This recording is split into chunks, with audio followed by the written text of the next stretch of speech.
The scent of Japanese maple and wet earth usually offered Kenji Takeda, the silent dragon, a fleeting moment of peace in his sprawling Tokyo estate.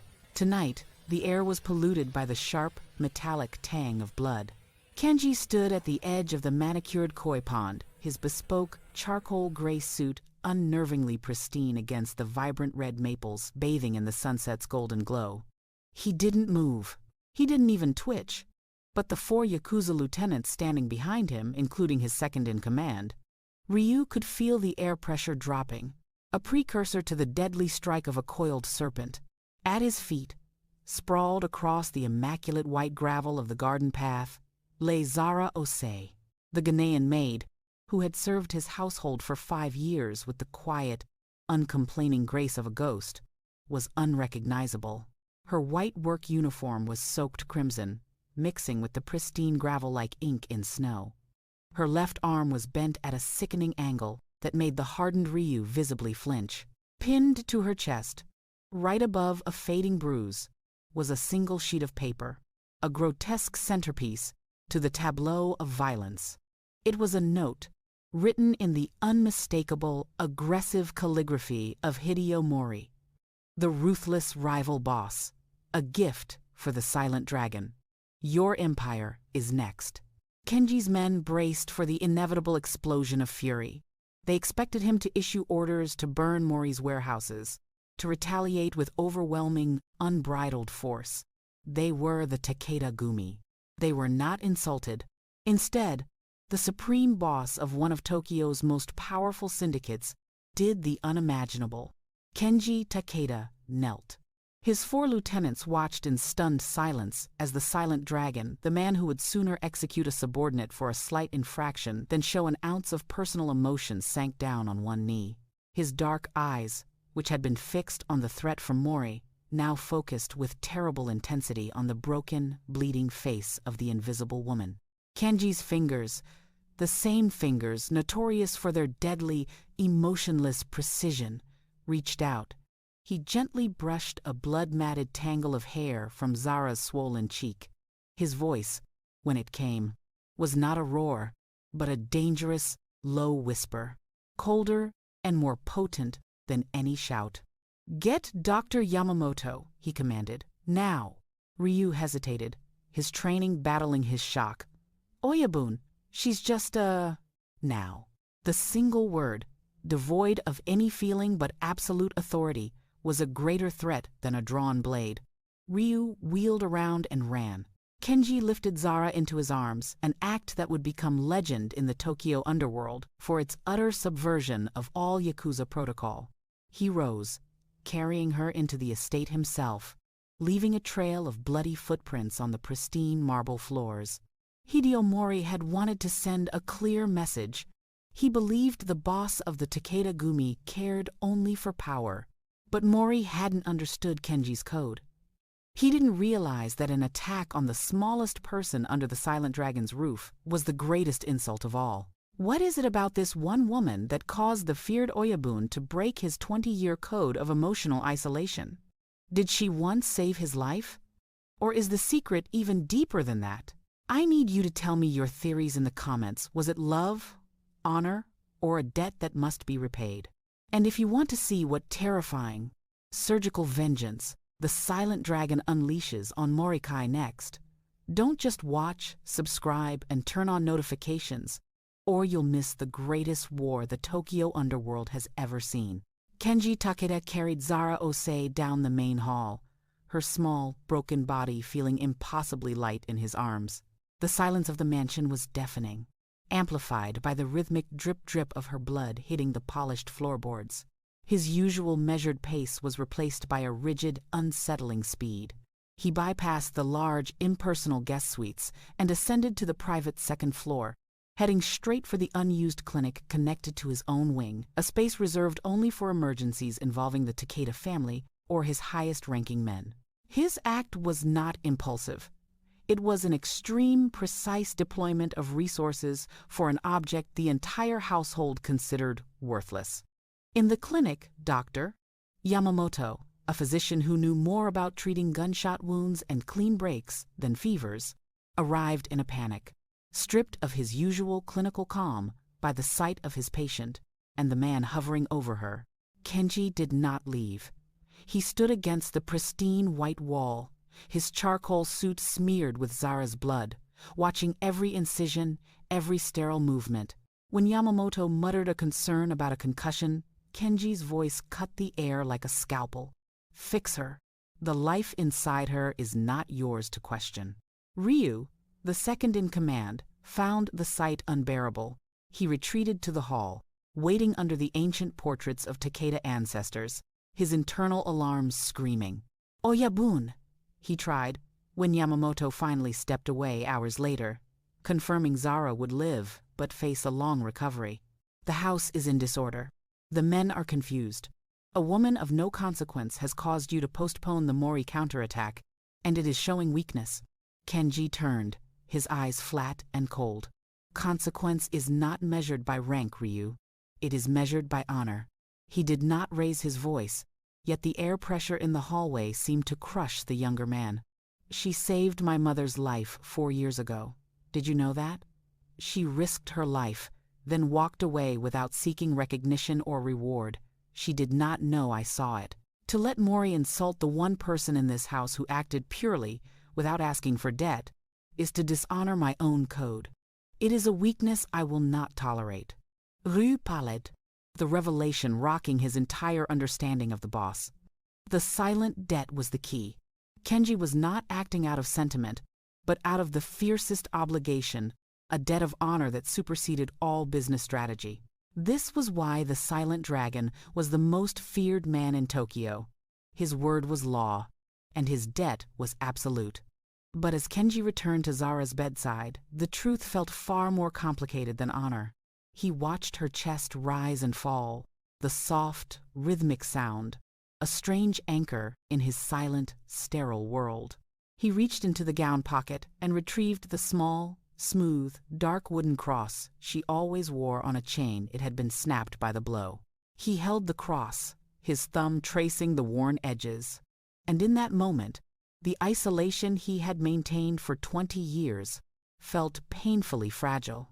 He was doing this not just for a debt, but for a humanity he didn't realize he still possessed.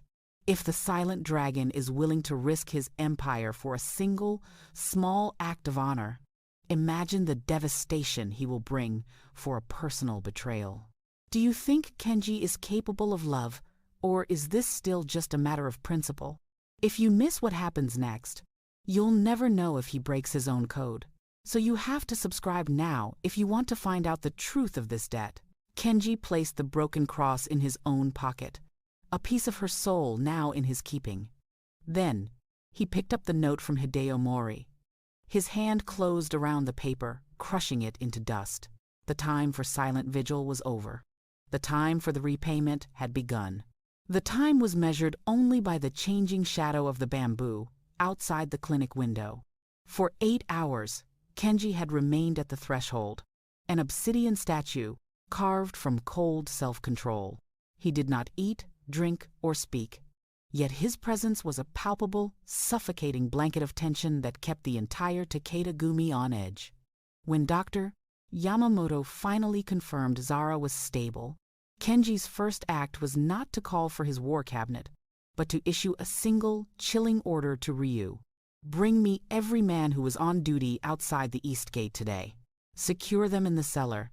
I want the names of their families, their deepest shames, and the history of their debts." The investigation was not a search for justice. It was the meticulous gathering of surgical instruments. The lieutenants, meeting in the smoke-filled bunker beneath the main house, murmured with uneasy deference. Never had their Oyabun prioritized the humiliation of their own men over an immediate counterstrike against a rival. Kenji finally appeared, his shadow preceding him into the room, and the smoke instantly seemed to thin out of respect. He did not address the Mori threat.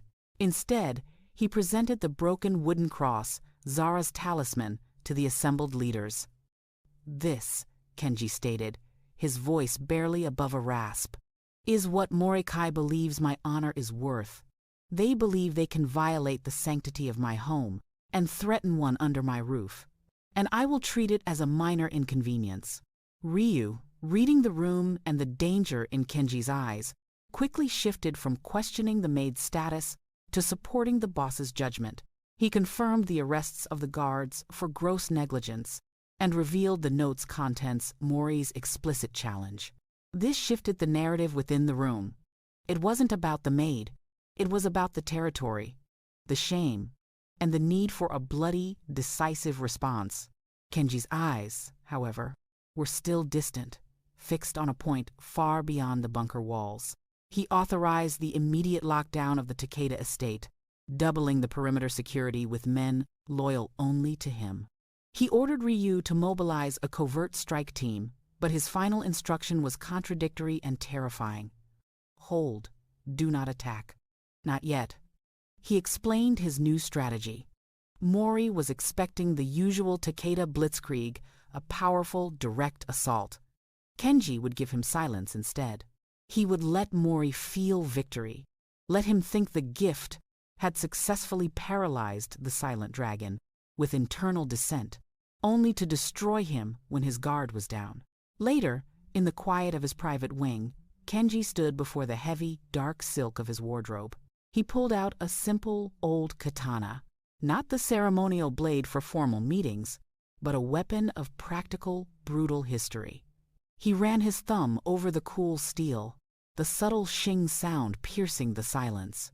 The sword had not been drawn in anger for 5 years, not since the last Great War.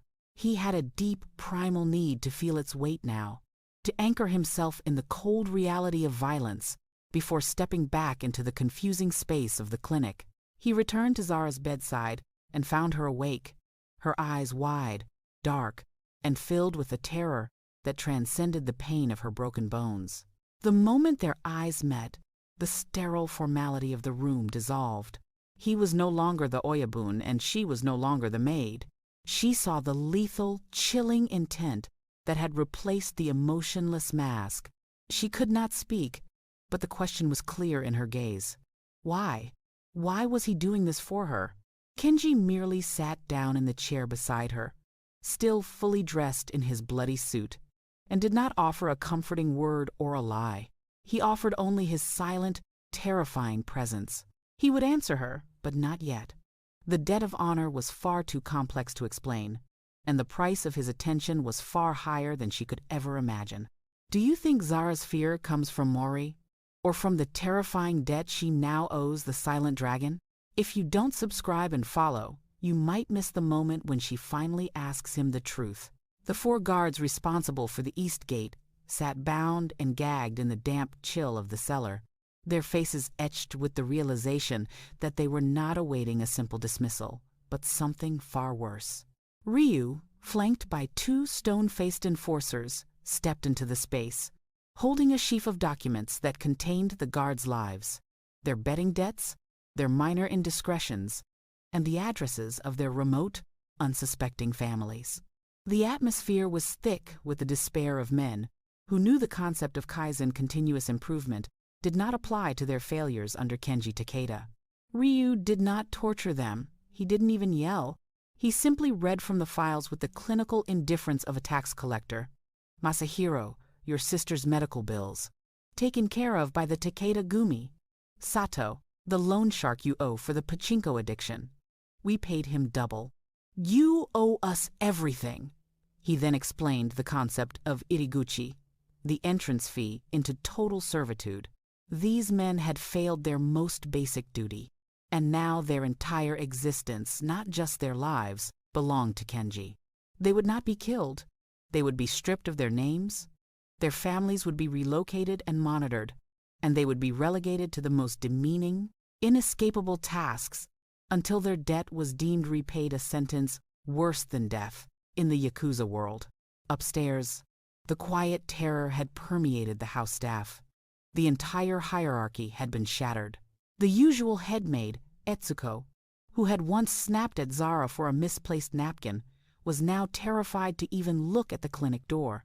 She and the others cleaned the blood trail with frantic, silent efficiency, whispering only in hushed, fearful tones about what the invisible woman had done to provoke such a response from the silent dragon.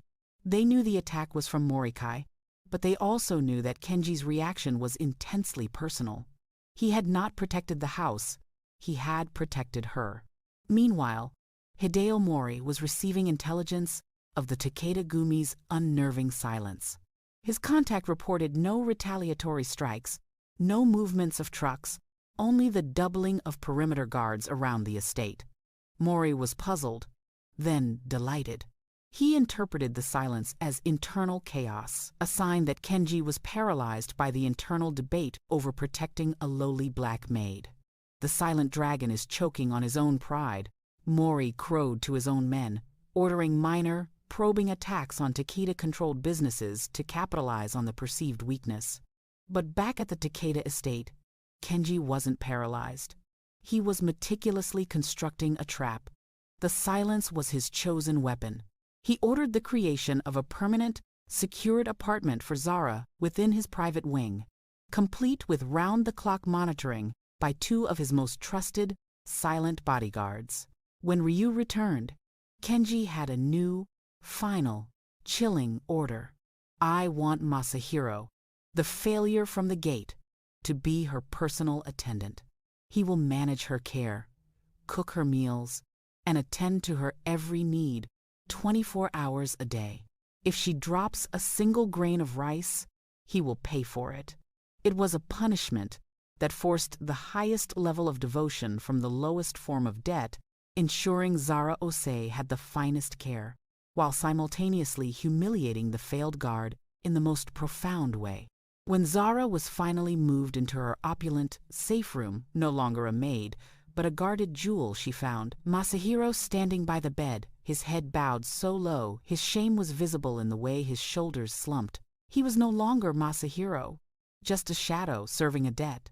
Zara looked at the broken man, and then across the room to the imposing figure of the silent dragon, realizing that the debt she owed was not to him, but the debt of a life he had just claimed as his own. Will Masahiro try to kill Zara out of spite? Or will this humiliation break him completely? If you don't subscribe and follow, you'll miss the chilling moment when Zara makes her first devastating demand of her new servant. The opulent apartment, with its panoramic views of the bamboo forest, felt less like a safe haven and more like a gilded cage to Zara Osei. She was no longer a maid, but she was certainly not free. Her broken arm was heavy in its cast, but the weight of Masahiro's presence was heavier still. The disgraced guard, stripped of his rank and forced into the role of her personal servant, moved with the resentful silence of a trapped predator. He performed his duties bringing broth, adjusting pillows with a terrifying, robotic precision, his eyes burning with humiliation every time they glanced at the woman who was the direct cause of his downfall. Zara, in turn, watched him, understanding that the only thing separating her from his raw hatred was Kenji Takeda's unbreakable Iraguchi debt. Meanwhile, in the sterile luxury of his private office, Kenji was operating on two fronts. He spent hours tracing Hideo Mori's aggressive movements, identifying the precise weak points where Mori was now overextending himself, confident that the silent dragon was paralyzed. Kenji let the small skirmishes occur, allowing Mori to win trivial battles, intentionally feeding the perception that the Takeda Gumi was fracturing under the strain of the internal scandal. He played the long game, using Zara's safety as a shield and the house's apparent chaos as camouflage. The second front was purely emotional, and it was the more volatile one. Every evening, Kenji would enter Zara's room, not as the Oyabun, but as a silent warden. He came not to talk, but to observe, ensuring her needs were met by the resentful Masahiro. During one visit, he found Zara staring at the wall, her eyes reflecting the cold, distant moonlight. She finally broke the agonizing silence between them, her voice barely a rasp. "Why, Oyabun?" she whispered. "Why am I worth this war?" Kenji's immediate internal response was the cold, practiced one. The debt to my mother. But as he looked at her bruised face, The lie of that simple explanation faltered. He couldn't explain the intrusive image of her locket, the memory of her selfless bravery, or the raw, primitive rage he felt when he saw her blood in his garden. He finally settled on a single, incomplete truth that was designed to intimidate her back into silence, while still asserting his control. "You are not worth the war," Kenji said, his voice hard. "You are the instrument of the war. Mori broke my rules. You are proof of my code's supremacy." This answer, delivered with such icy conviction, accomplished two things. It protected Kenji from his own burgeoning humanity, and it terrified Zara, making her realize her new status was not one of affection, but of dangerous utility. She was a pawn, an extremely valuable one, but a pawn nonetheless. Kenji then left, returning to his office to authorize the counterattack, the signal for the coordinated, surgical strikes against Morikai. He was finally ready to move. But before issuing the final code word, he looked at the dark wood of Zara's broken cross in his hand and realized his carefully constructed justification felt hollow. He was not protecting a code. He was defending Zara Ase. And that, he knew, made him irrevocably vulnerable. Do you think Zara believed Kenji's lie?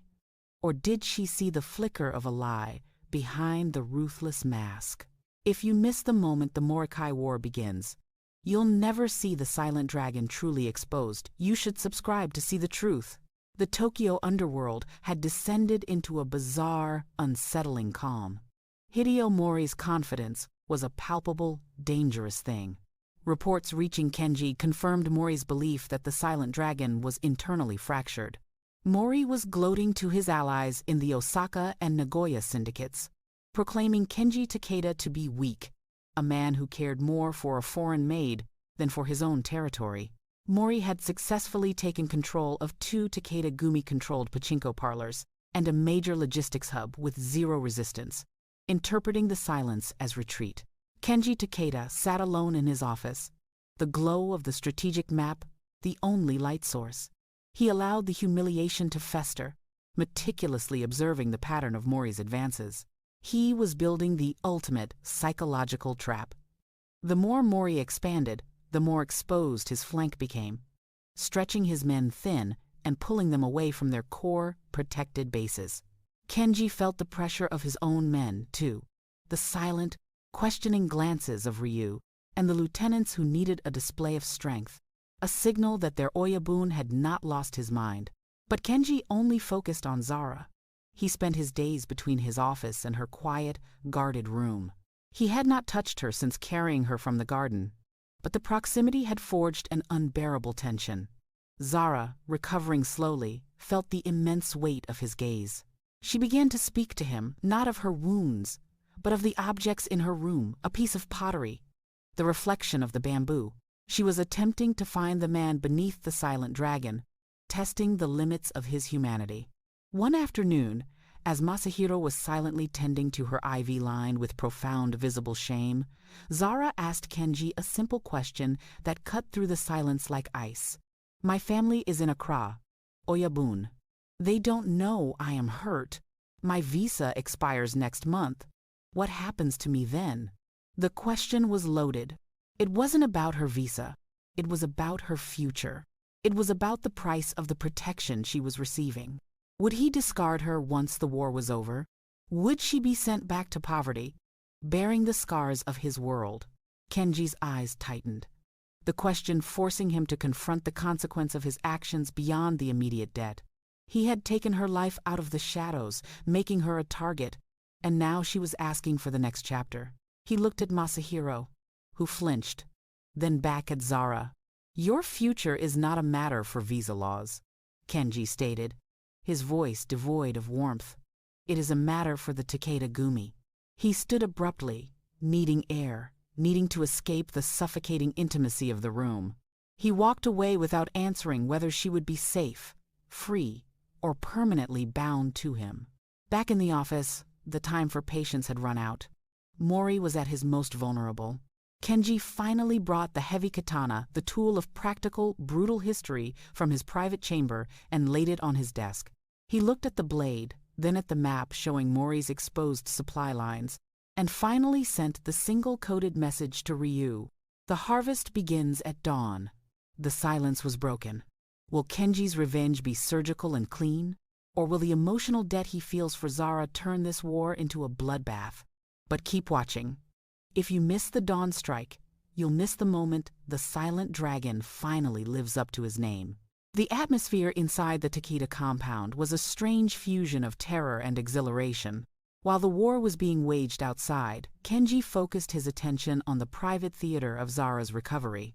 He continued his ritualistic daily visits, standing near the window, his back mostly to her, talking to her not as a person, but as a silent echo of his own strategic mind.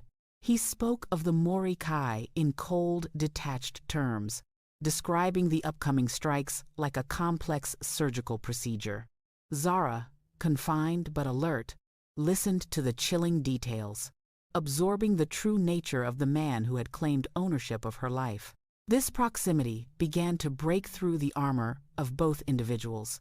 Kenji noticed the minute changes in her expression, the slight flicker of fear when he mentioned Hideo Mori, and the quiet dignity with which she accepted the servitude of Masahiro, the disgraced guard, who still seethed with hatred but dared not fail his new master. Zara, in turn, began to see past the polished, ruthless exterior of the silent dragon. She noticed the deep lines of stress around his eyes, the almost painful stiffness in his shoulders, and the way he perpetually held her broken cross, as if it were the only thing grounding him. She saw a man trapped by his own power. During one observation session, Zara, speaking clearly for the first time since the attack, gently interrupted his monologue about the Morikai's inevitable collapse. The shame of a fallen enemy is never worth more than the blood spilled, Oyabun, she stated simply, using the formal title as a shield. You do not need to humiliate them. They are already defeated by their own lack of honor. Her words struck Kenji with the unexpected force of a physical blow. They were not words of defiance, but of deep, ancient wisdom, a morality that existed outside the Yakuza's rigid, vengeful code. Kenji Takeda turned fully to face her, the movement slow and deliberate, the silence stretching into an eternity. He did not dismiss her wisdom, nor did he lash out at her presumption. Instead, he acknowledged the truth in her statement, his voice barely audible. "Tell me of your home, Zara Osei," he commanded, diverting the conversation from the philosophy of war to the vulnerability of her past. She told him of her life in Ghana, the political instability, and the reason she had traveled across the world to disappear into the servitude of his household. It was a story of desperate pragmatism and quiet resilience. The next day, Hideo Mori was blindsided. The Takeda Gumi executed a coordinated surgical strike, crippling Mori's entire supply chain, not with mass violence, but with such precise efficiency that Mori's empire instantly seized up. Mori's men, stretched thin by his confidence, were defeated without a single unnecessary shot fired, proving Zara's point. Kenji did not need blood to win. He needed strategy. Back at the Takeda estate, Kenji received the confirmation of Mori's defeat. He walked straight to Zara's room, not even glancing at Masahiro, who flinched into a bow. Kenji placed a large, sealed manila envelope on the bedside table. "Your visa is renewed. Your citizenship application is underway," he stated. "You are no longer a maid. You are a citizen of the Takeda household." This was not freedom. It was a permanent, unbreakable bond to his world. Zara stared at the envelope, then at Kenji. The terror of his cold benevolence now mixed with the confusing realization that she was no longer invisible. Is Zara truly grateful for this twisted form of freedom? Or does she realize she has just traded one cage for another, unbreakable one? If you miss the moment she opens that envelope, you'll never see the true cost of the silent dragon's protection. So keep watching to find out what he demands in return for her new life. The war was over, not with a bang, but with the chilling finality of Kenji Takeda's efficiency. Hideo Mori, the arrogant rival, had been annihilated through strategic financial collapse. his men absorbed or scattered without the dramatic bloodshed everyone had anticipated. The shockwaves that went through the underworld were less about violence and more about the unprecedented reason. The silent dragon had risked everything for a maid. This victory, however, did not bring peace to the Takeda estate. For the true conflict, the internal battle for Kenji's soul, was just beginning. With the threat of Mori removed, Kenji's daily routine did not return to the bunker or the map room. Instead, his life became anchored by the apartment of Zara Osei. He had permanently shifted from her warden to her constant companion. He stopped talking about the Yakuza and started listening to her, asking questions about her childhood, her dreams, and the history of Ghana, a world impossibly distant from the cold, ruthless logic of Tokyo. Zara, seeing the war was truly over, began to heal and, more dangerously, to trust. Her voice gained strength. Her laughter, a rare, gentle sound, sometimes escaped, a foreign melody in the sterile quiet of the house. The physical intimacy that developed was unexpected and profound, but born of trauma and proximity, not romantic intent. Kenji found himself drawn to the simple, human routine of her recovery. He was the one who personally retrieved Dr. Yamamoto for checkups, and he often dismissed Masahiro, the disgraced guard, to sit alone with her during her physiotherapy, guiding her injured arm with a touch that was astonishingly gentle for a man of his life. During one such session, their hands touched, skin against skin, and the momentary connection sent a visible shock through both of them. Kenji recoiled, his face instantly reverting to the emotionless mask of the silent dragon, horrified by the weakness of his own response. Zara saw the flicker of panic in his eyes, realizing he was terrified not of death, but of feeling. That night, she opened the manila envelope containing her new citizenship documents. It was freedom with fine print. The documents listed her status as a ward of the Takeda estate, not a citizen of Japan, ensuring her perpetual security and protection, but also her permanent legal attachment to Kenji Takeda.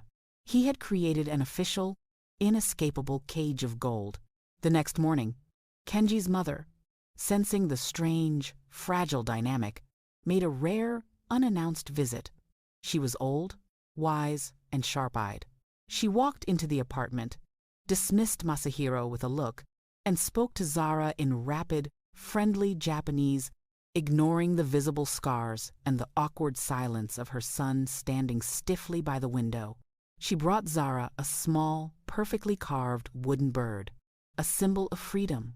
Later, she cornered Kenji and told him, not as the Oyabun, but as the boy she raised. She is not a debt, Kenji. She is a foundation. The day you treat her like property is the day you lose your humanity forever. Kenji was furious, not at his mother, but at the inescapable, confusing truth of her words. He looked out the window at the familiar garden path where he had found Zara broken and realized that the war with Morikai was simply a distraction. His real battle was with the iron shell he had built around his heart. Does Kenji Takeda have the strength to choose the foundation of love over the power of fear? Or will the weight of the Yakuza break Zara's newfound trust? If you miss the mother's next move, you'll never see the silent dragon truly crumble.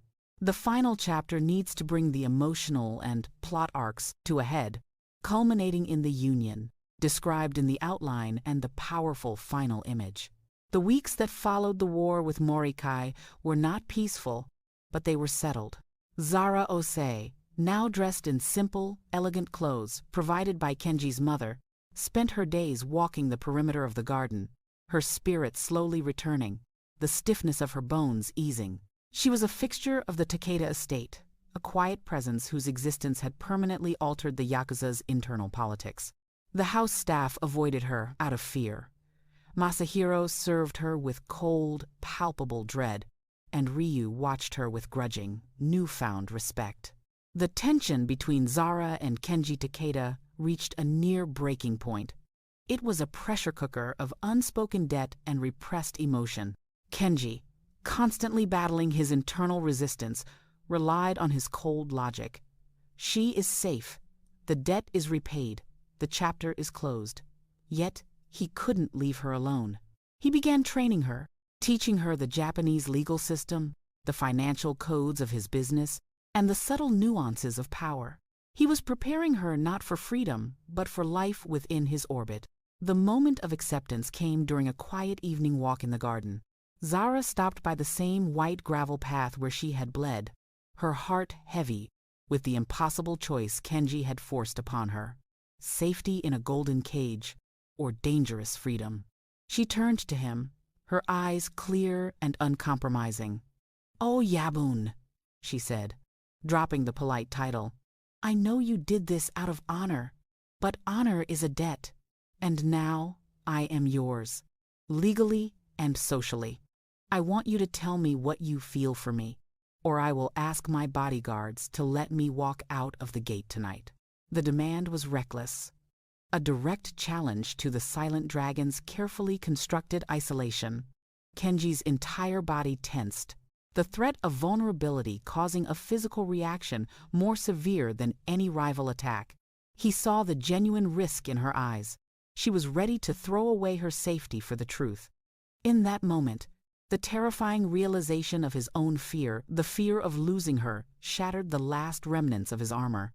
"You are not property, Zara," Kenji confessed, his voice rough with emotion he hadn't used in decades. "You are the one thing in my world that is not bought, not coerced, and not corruptible. When I found you broken, I didn't see a debt. I saw the last piece of my humanity Mori was trying to steal. I want you here, not as a ward, but as my equal."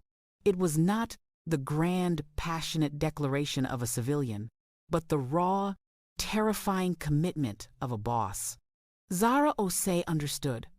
She was choosing a life of darkness, but with a protector who had proven his commitment to her above his empire. She stepped forward, closing the final, terrifying gap between them. The final image was the fulfillment of the boss's transformation. Kenji Takeda stood at the window of his office, his charcoal suit immaculate once more, watching Zara Osei walk through the garden, the same garden where he had found her broken. She was laughing now, talking to his mother, her scars hidden beneath the silk of her dress, her spirit unbroken. Behind him, Ryu cleared his throat, holding a tablet. "Oyabun, the Osaka Syndicate is requesting an urgent meeting regarding the Mori restructuring." Kenji didn't turn around. He watched Zara bend to touch a koi fish breaking the surface of the pond. The silent dragon, feared across 3 territories, smiled. A genuine, private smile, visible only to the koi and the distant woman. "Schedule it for next week," he ordered, his voice carrying the new, unbreakable weight of his priority. "But Oyabun, they said it's urgent." "Everything is urgent, Ryu," Kenji replied, his eyes fixed on Zara. "To men who don't know what truly matters. We are finished here. Some empires are built on fear. His would now be built on something stronger." Do you think the Yakuza will accept Zara as the foundation of Kenji's new empire? Or will her life always be a target? You've seen the silent dragon find his love. Now subscribe and turn on notifications. Drop your comments if you still want a continuation to see if their love can survive the Underworld. Write continuation below.